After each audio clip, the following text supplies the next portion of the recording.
Bismillahirrahmanirrahim. Today we are going to discuss first chapter of biology, and here are the contents, in which first of all we will learn basic concept of biology and then different branches of biology, and after that levels of biological organization.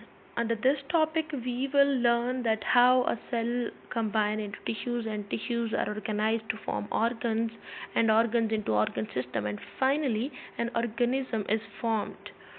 And after that, under the topic living world in time, we will see the evolution throughout different time periods.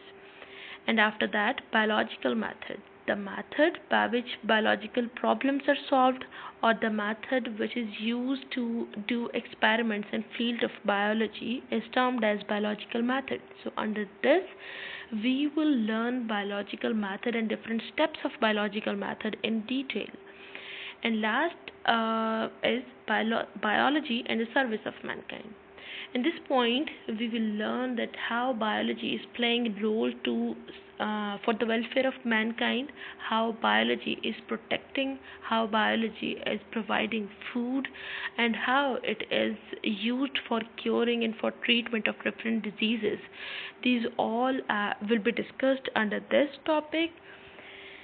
So, first of all, now we have to discuss the first content, the first point, that is concept of biology. What is biology?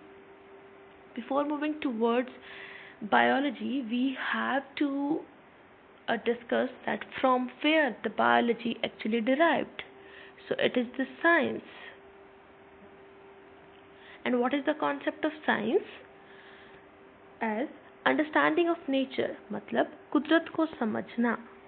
बच्चे, science हमारे पास क्या है? Simple चीज़ों को समझना. For example आजकल बहुत जिसकी वजह से हम सब लॉकडाउन में भी हैं, कोविड-19 कोरोना वायरस, जो कि नेचुरली इमर्ज हुआ और देखते ही देखते वो पूरी दुनिया में स्प्रेड कर गया. और अब पूरी दुनिया के साइंटिस्ट और डॉक्टर्स उसको समझने की कोशिश कर रहे हैं. वो कोशिश कर रहे हैं कि उसको समझकर उसके अगेंस्ट ट्रीटमेंट्स वो उसके अगेंस्ट मेडिसिन बना सके और कोई ना कोई ट्रीटमेंट डिस्कवर कर सके. तो ये हमारे पास क्या है? साइंस. मतलब एक कुदरती चीज़, एक कुदरती तौर पर पाए जाने वाले, इमर्ज होने वाले कोरोना वायरस को समझना साइंस है. इसी तरह से हमारे इर्द गिर्द जितनी भी चीज़ें हैं, नेचुरल प्रोसेसेस को समझना साइंस कहलाता है. और साइंस की, जैसा कि हम सब जानते हैं, 3 मेजर ब्रांचेस हैं: physics, biology and chemistry. And now we are going to discuss biology. Biology is basically derived from 2 words. The first one is bios, and that means life, मतलब जिंदगी, organisms. And the second word is logos, that means to study. So इसका मतलब है, अगर हम इन दोनों words को join करें तो हमारे पास बायो की डेफिनेशन आ जाएगी. And how can we define biology? Biology is the study of living things, और we can say study of life. मतलब कि जानदारों को स्टडी करना. वो किसी भी लेवल का ऑर्गेनिज्म हो सकता है. जैसा कि यहाँ डायग्राम में भी शो किया गया है कि आप माइक्रोब को, किसी एनिमल को, किसी प्लांट को, मतलब ये कि इस दुनिया में पाए जाने वाली किसी भी लिविंग ऑर्गेनिज्म को बायोलॉजी में ही डिस्कस करेंगे. So it covers all types of life or all forms of life. That can be a microbe, that can be an animal, that can be a plant as well. So, as we said that biology is the study of life. तो next question हमारे पास आता है कि life क्या है? According to biologist, life is a set of characteristics that distinguish living organisms from non-living objects. मतलब ये कि ये ऐसी खूबियाँ हैं जिसकी वजह से living organisms non living organisms से मुख्तलिफ नज़र आते हैं. जैसा कि हम लोग लिविंग ऑर्गेनिजम्स हैं और हम वॉक कर सकते हैं. अगर हम उसके मुकाबले में कोई भी नॉन लिविंग चीज़ जैसे कि हम चेयर की या फोल्डर की बात करें तो वो वॉक नहीं कर सकता। तो ये वो खूबी हो गई जिसने लिविंग को मतलब कि हमें नॉन लिविंग थिंग मतलब कि चेयर से डिस्टिंग्विश कर दिया, डिफ्रेंशिएट कर दिया, हमें फ़र्क पैदा कर दिया। तो ऐसी बहुत सारी खूबियाँ जो कि जानदारों और बेजान चीज़ों में फ़र्क बयान करती हैं, उनको मजमूई तौर पर कलेक्टिवली लाइफ का नाम दिया है बायोलॉजिस्ट ने।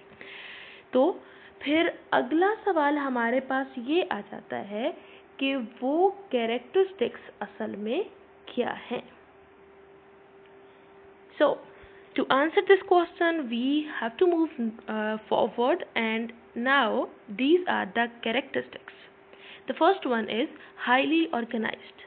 मतलब ये कि बच्चे हमारे पास जो लिविंग ऑर्गेनिजम्स होते हैं उनका स्ट्रक्चर बहुत ही ऑर्गेनाइज्ड होता है। जैसा कि हम सब जानते हैं कि पहले सेल्स होते हैं, सेल्स से फिर हमारे पास टिश्यूज़ बनते हैं और टिश्यूज़ के बाद हमारे पास उससे आगे फर्दर ऑर्गेनाइजेशन होती है और बहुत एक हाईली ऑर्गेनाइज्ड इंडिविजुअल बनता है। अगर आप इसकी एग्जांपल देखना चाहें तो आप सिंपल अपने ब्रेन की एग्जांपल ले सकते हैं। 10th क्लास में आप लोगों ने ब्रेन का स्ट्रक्चर बहुत ही डिटेल में डिस्कस किया है और उसमें आप लोगों ने देखा है कि वो कितना हाईली ऑर्गेनाइज्ड है कि there are 3 parts of brain, fore brain, mid brain and hind brain, और फिर उनके फर्दर सब पार्ट्स हैं। सो जितने भी लिविंग ऑर्गेनिजम्स हैं वो हाईली ऑर्गेनाइज्ड हैं। The second one is complex entities. Complex entities हमारा स्ट्रक्चर बहुत ही पेचीदा है। And the third one is composed of one or more cells. जैसा कि अगर हम ह्यूमन बीइंग्स की बात करें तो वो मिलियंस ऑफ सेल्स से मिलकर बने हुए होते हैं। ठीक हो गया। तो हमारे अंदर जैसे अभी मैंने बात की कि मोर सेल्स में किसकी एग्जांपल आ जाएगी, हमारी अपनी मतलब के ह्यूमन बीइंग्स की। और अगर हम वन सेल की बात करें तो वन सेल वाले कौन से हमारे पास ऑर्गेनिजम्स आ जाते हैं। फॉर एग्जांपल बैक्टीरिया, वो हमारे पास सिंगल सेल से मिलकर बने हुए होते हैं। इसका मतलब ये है कि वैरायटी है ऑर्गेनिजम्स में, कुछ सिंगल सेल पर मुश्तमिल है जैसे कि बैक्टीरिया, और कुछ मिलियंस ऑफ सेल्स मतलब के लाखों सेल्स से मिलकर बने हुए हैं जैसे कि human beings. And then the next one is they contain genetic program. So genetic program क्या है बच्चे? Inshallah, we will discuss it in detail in the next chapters, but a basic concept of genetic program, genes हमारे पास हमारे characters को transfer करती हैं हमारे parents से हम में। हमारी शक्ल अक्सर हमारे पेरेंट्स से मिलती जुलती है, हमारी बहुत सारी खूबियाँ हमारे पेरेंट्स से मिलती होती हैं। वो इसलिए मिलती हैं क्योंकि हम में उनकी जीन्स ट्रांसफ़र हुई होती हैं। We have a proper genetic programme.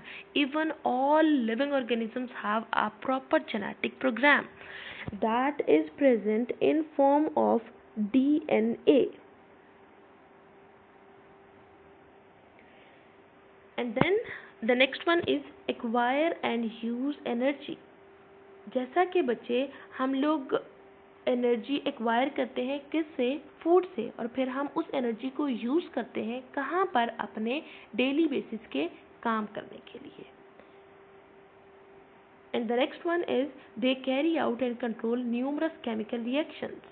हमारे अंदर जितने भी लिविंग ऑर्गेनिजम्स हैं उनके अंदर at a time hundreds of chemical reactions हो रहे होते हैं। In this book in chapter number 11 we are going to discuss some of those reactions.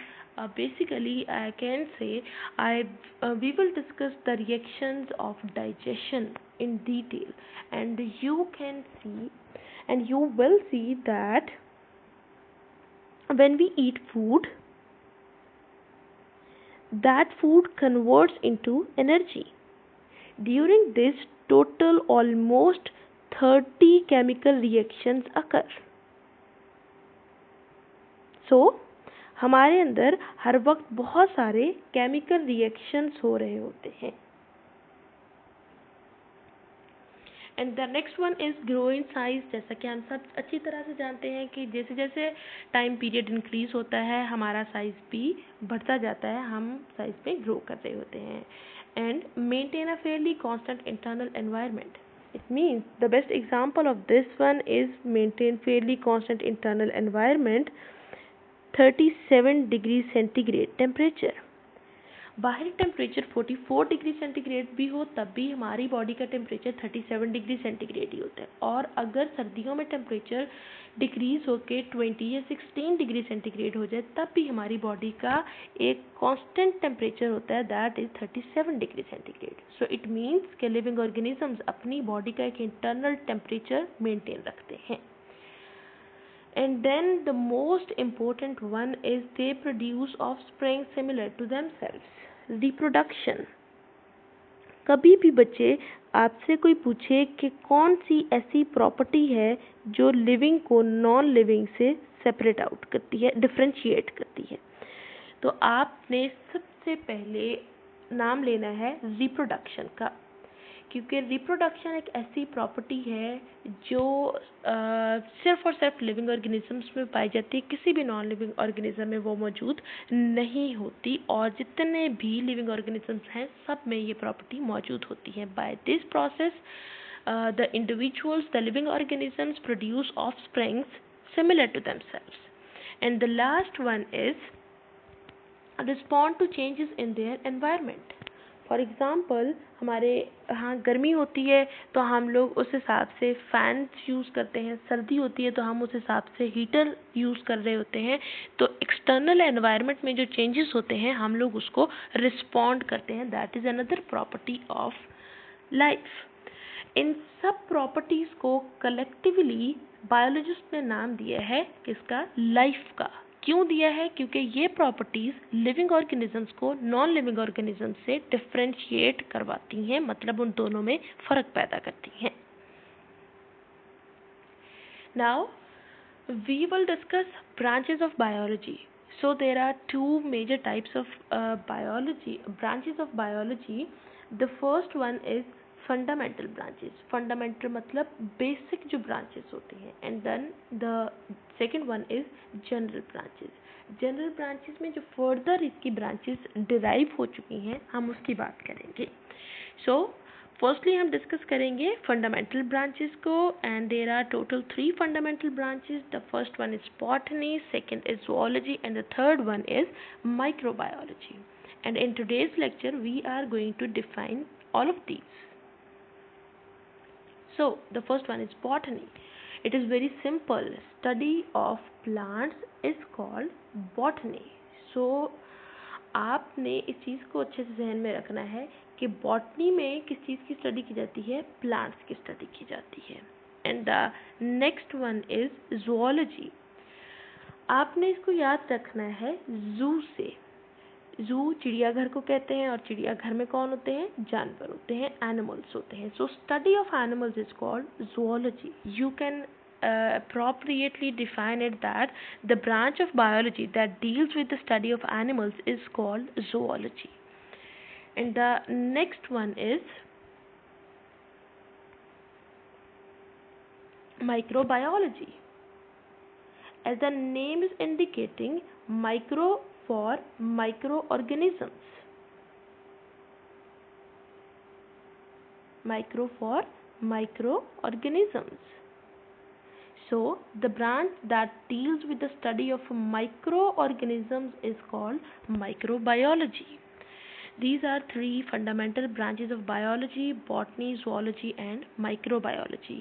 And name of each branch is indicating its definition completely. You just have to understand, you just have to learn, not to memorize.